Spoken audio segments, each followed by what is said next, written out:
Vous êtes sur les ailes du Québec. Attachez vos ceintures. On décolle!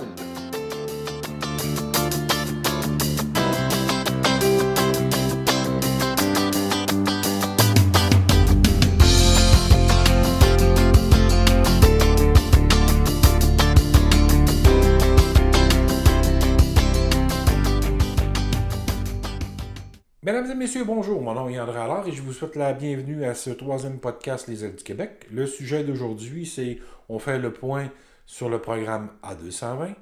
Mais avant d'aller au sujet d'aujourd'hui, je vous rappelle que vous pouvez vous abonner à notre chaîne YouTube ici en bas, en dessous de l'écran. Puis si vous aimez l'épisode, cliquez j'aime, le pouce en l'air, parce qu'avec l'algorithme de YouTube, plus il y a de j'aime, plus on est référencé et plus ça nous aide. Alors, merci à l'avance de votre support. Et allons-y avec l'A220. Et si vous voulez bien, on va commencer avec le tableau des commandes et livraisons. Et voilà, vous remarquerez, on a un total de 644 commandes fermes qui sont rentrées jusqu'à maintenant pour l'A220, dont 90 pour l'A220-100 et 554 pour l'A220-300. De ce nombre, 173 appareils ont été livrés, donc 150 A220-100 et 123 A220-300. Maintenant, quand on descend les commandes, qu'on regarde un peu qu'est-ce qu'il y a dans ce tableau de commandes-là.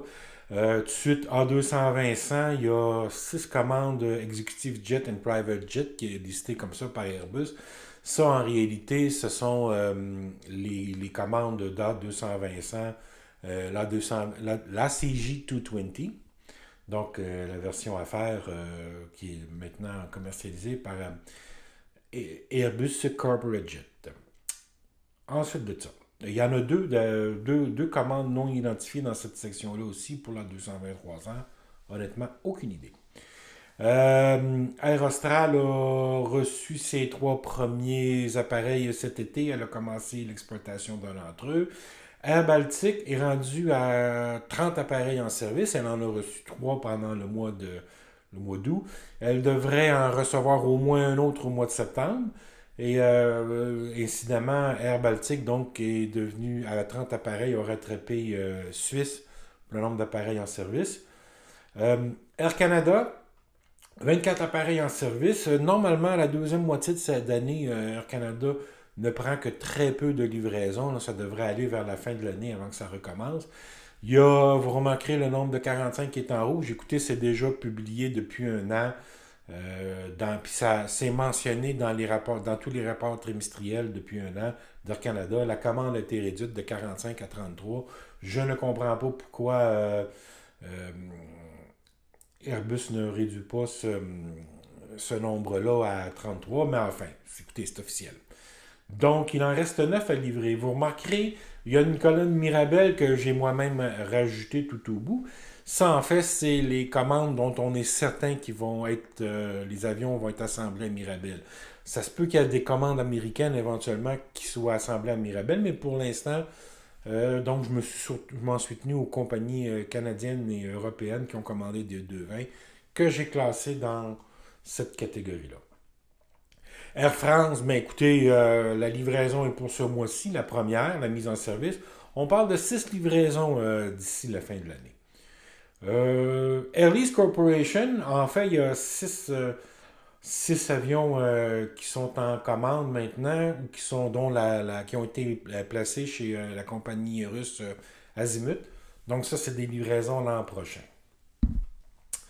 Air Manas aussi, ça ce sont des avions déjà livrés à la compagnie de location russe GTLK. Donc ça aussi, c'est pas vraiment une nouvelle commande, c'est une livraison, donc c'est une mise en service. Après ça, écoutez, Air Tanzanie, après ça, c'est toutes des compagnies qui ont, jusqu'à Air Vanuatu, c'est toutes des compagnies qui ont reçu leur livraison. Air Sénégal, pardon, c'est vrai. Oups, on remonte un petit peu. Air Sénégal, au mois de mai, le président d'Air Sénégal a parlé d'une première livraison cette année, avant la fin de l'année. et qu'il avait conclu ou qu'il était sur le point de conclure une entente de crédit bail pour ces appareils.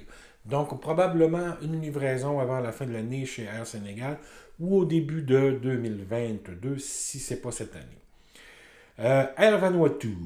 Air Vanuatu, ça ne va pas du tout. Air Vanuatu.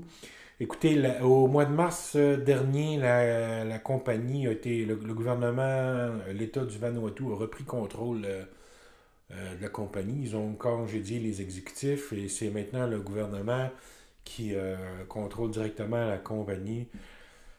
Le problème avec le Vanuatu, c'est que c'est un petit État.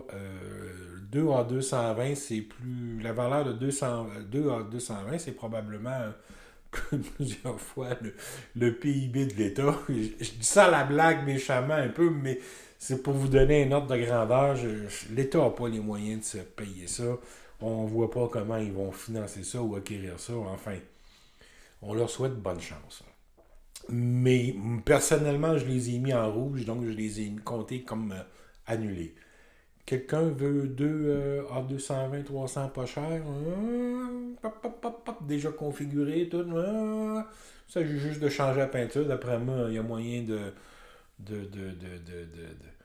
c'est ça, de changer ça. On va mettre le logo des ailes du Québec là-dessus. Moi, je vais faire Montréal-Bagotville. Je suis en train de faire des farces. Ou encore, on va vendre ça à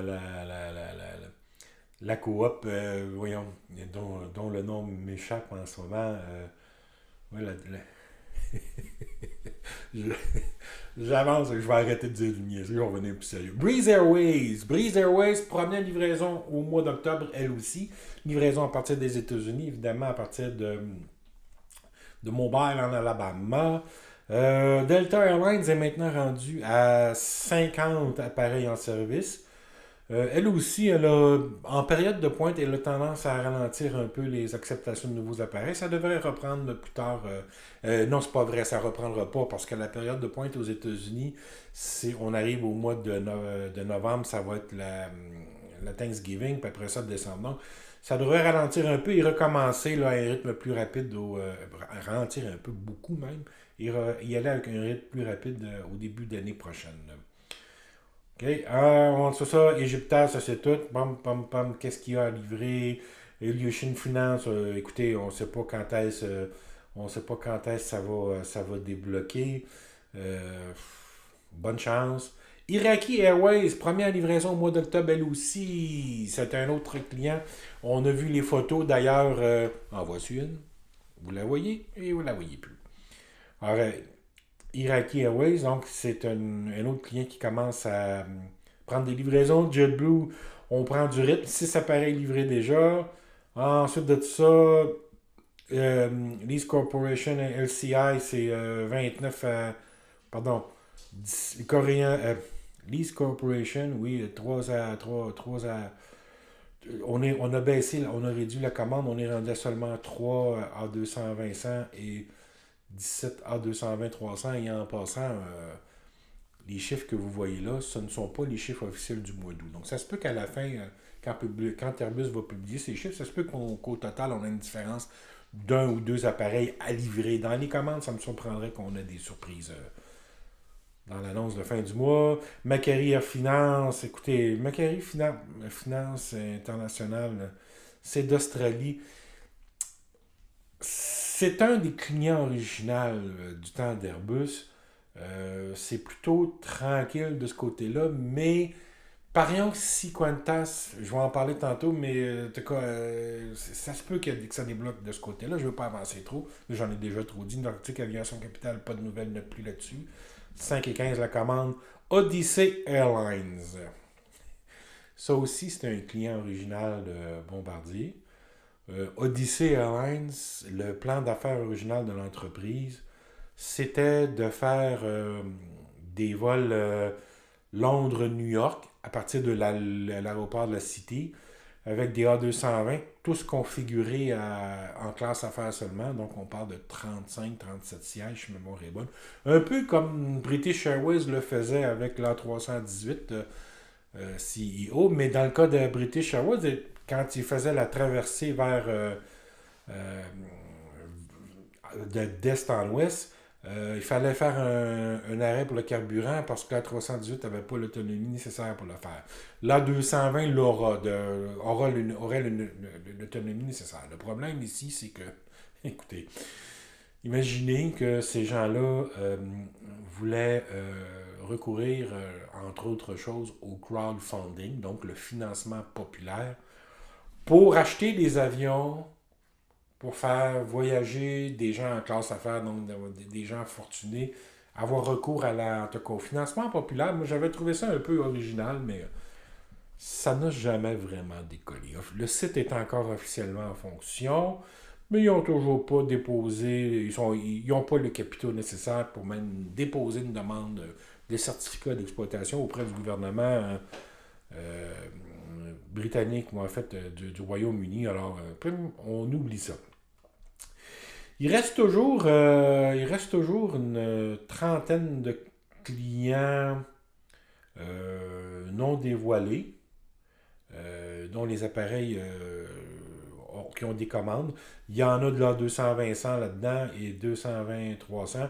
On ne sait pas c'est qui. Ce printemps, Airbus avait sorti une commande de 20 appareils, un client non connu. On ne sait toujours pas qui est le client pour cette commande-là. Alors, vous remarquerez, j'arrive, moi, quand on corrige, à livrer. J'avais le chiffre en jaune, ça c'est le chiffre quand on prend le total fourni par Airbus.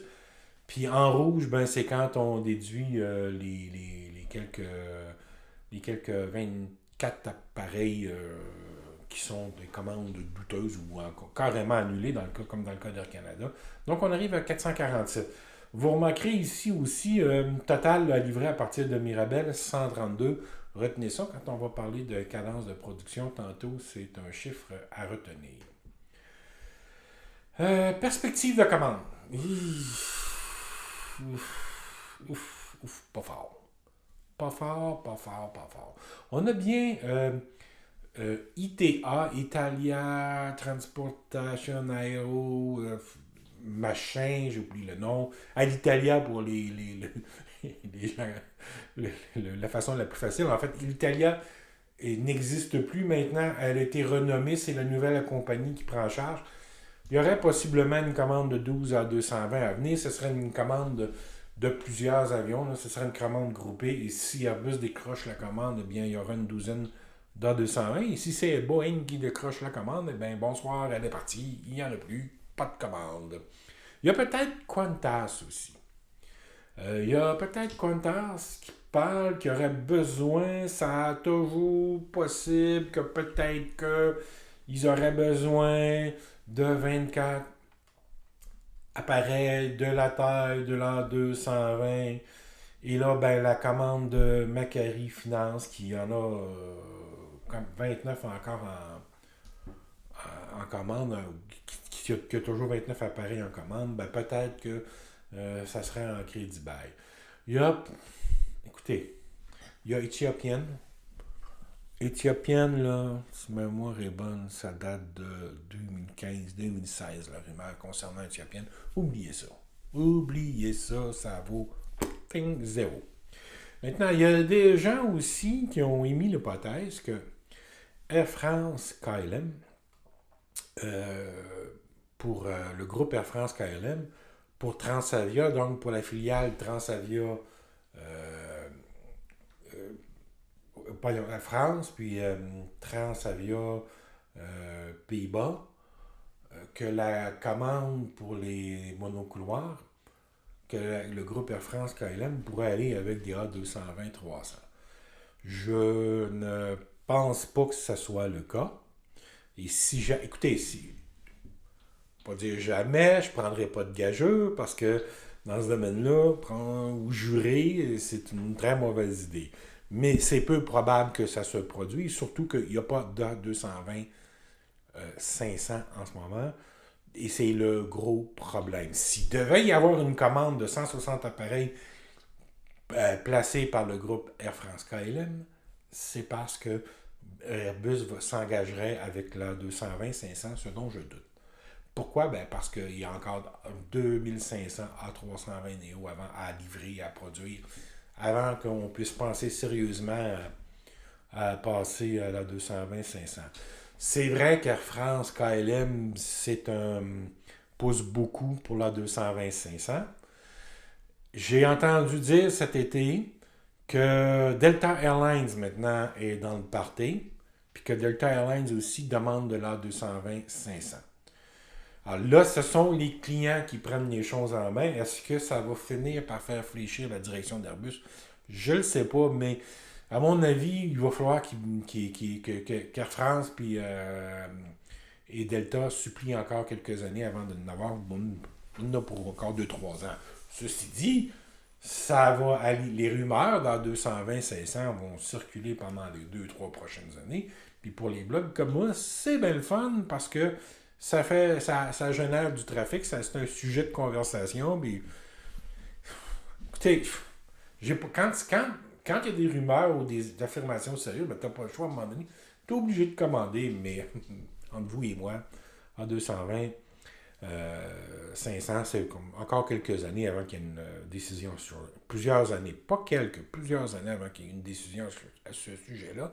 Parce qu'en ce moment, sur le programme A220, la priorité, ça demeure la fameuse préfale qui est en aménagement. D'ailleurs, juste avant d'enregistrer l'émission, j'ai reçu confirmation là, par Annabelle Duchesne, qui est aux relations médias chez Airbus, que la portion, tout ce qui est modification des bâtiments, est à peu près terminée. Ils sont en train de compléter les derniers aménagements des bâtiments. Là, c'est fini, c'est à peu près fini. Autrement dit, le béton, c'est fini. Puis à la fin du mois de septembre, il tombe dans le métal, entre guillemets. Ça, c'est mon interprétation. Donc, début de l'installation de l'outillage, fin septembre, début octobre. Puis c'est une activité là, l'outillage, là, c'est l'activité qui va se maintenir tout l'automne. Parce que l'objectif, ça demeure toujours là, d'ouvrir la préfale en début d'année 2022. Il faut se souvenir que la préfale, c'est la condition à des augmentations de cadence. Puis pour pouvoir atteindre la cadence maximum, la préfale est indispensable. La préfale de Mirabel va fournir les fuselages pour Mirabel, mais également pour Mobile en Alabama. Donc ça, c'est la priorité. Investissement majeur. Airbus ne dévoile pas le montant, mais c'est probablement de l'ordre de 500 millions, les aménagements avec tout l'outillage qui va être placé là et le temps qui va être investi dans ça. Donc, on est encore en dessous de la courbe de rentabilité chez l'A220. Ou en tout cas, le taux de production est encore en dessous de la rentabilité. À l'heure actuelle, on est à 5 par mois total des deux lignes d'assemblage, donc Mirabel et Mobile. Et il faut s'attendre à ce que la prévision est toujours de monter à 6 pour le début pour le début de l'année 2022. Puis là, après ça, on n'a pas d'autres précisions. Tout ce qu'on sait, c'est que c'est l'atteindre l'objectif, c'est d'atteindre la cadence de production maximale de 14 appareils par mois en milieu de décennie, donc 2025-2026. Ce qui veut dire qu'il faut s'attendre à, écoutez, 6 appareils par mois, donc on approche le 72 appareils, 70 appareils l'année prochaine. Probablement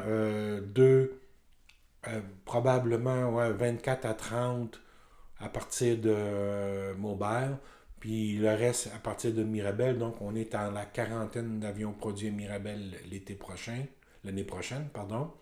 Air France va être le gros client d'ailleurs. Et il faut s'attendre à ce que ça augmente possiblement encore en 2023. Donc, avec 120 avions, 120 appareils uniquement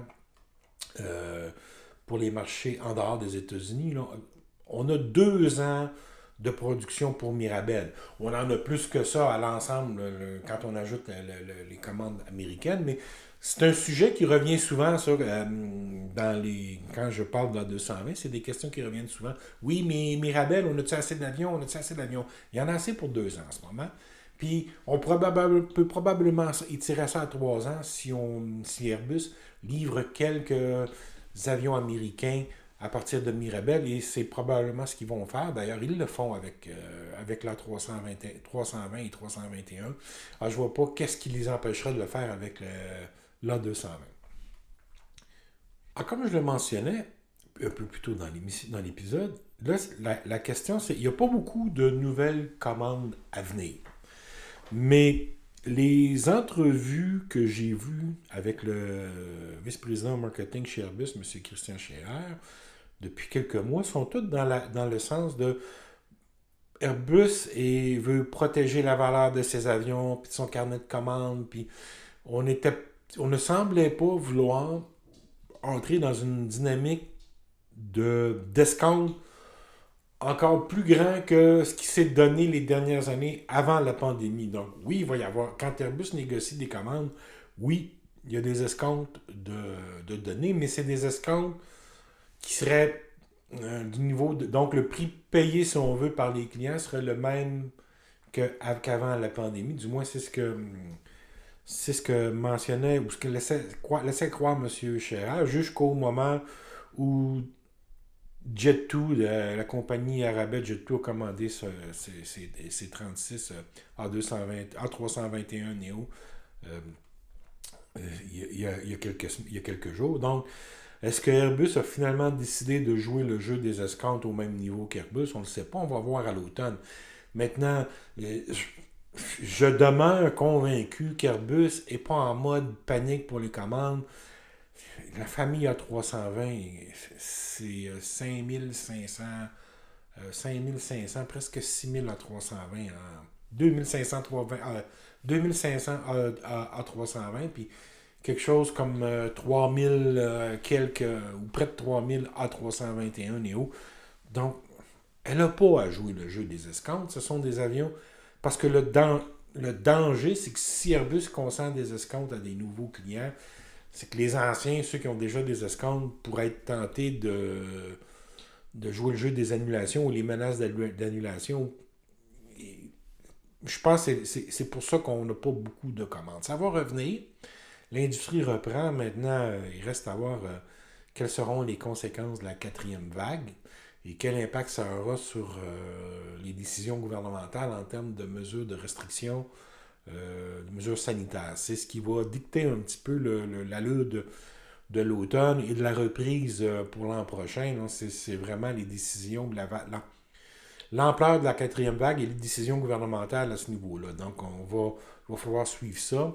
Mais je ne suis pas inquiet et je ne m'attends pas à de grosses commandes spectaculaires cet automne. Moi, je pense que c'est plus 2022 qu'il faut regarder. Et Airbus a le temps, avec leur 220, de plus permettre en fait de ne pas sauter sur les premières occasions puis d'attendre d'avoir des commandes à un prix intéressant avant de sauter, avant de conclure, de signer des ententes.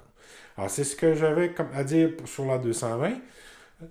L'automne, maintenant on arrive à l'automne, les sujets vont commencer à s'accélérer. Écoutez, la semaine prochaine, le 9 septembre, le groupe Transat dépose les résultats de son troisième trimestre.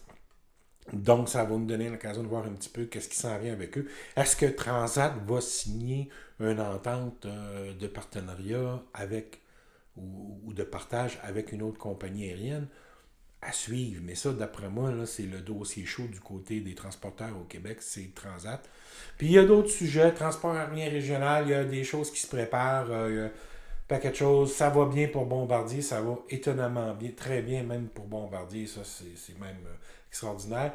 Et on a des petits sujets spéciaux d'ailleurs cet automne concernant Bombardier, des choses... des anniversaires à souligner. Alors, je vous remercie beaucoup. Je vous rappelle que si vous aimez l'épisode, vous pouvez cliquer j'aime. Si vous n'êtes pas encore abonné, faites-le là, avant que je m'en aille et je dise bye bye. N'oubliez pas de vous abonner. En attendant, je vous souhaite bonne semaine et à la prochaine.